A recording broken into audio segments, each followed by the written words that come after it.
San deuxième demi-finale baa ngi noonu raw gadu ndeysaan Petit Ordi Fissel Cuuna Boy Thialane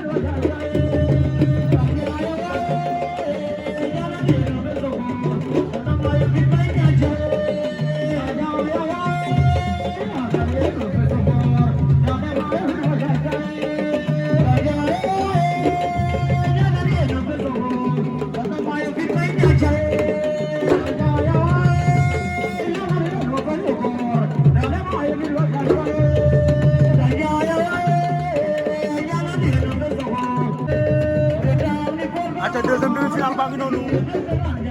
ndeysaan Cuuna Boy Thialane Cuuna Boy daan na Petit Ordi Cuuna Boy Thialane daan na Petit Ordi waaw waaw Cuuna Boy Thialane ndeysaan daan na Petit Ordi bu Fissel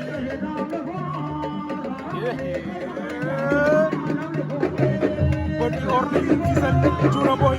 waaw Cuuna Boy daan na ko 16 la ko tegal ndeysaan kon final raw gadu Cuuna Boy lay doon ak américain Boy Kungkung waaw waaw Petit Ordi ndeysaan daanu nga waaw waaw General TV no give me that give me go General TV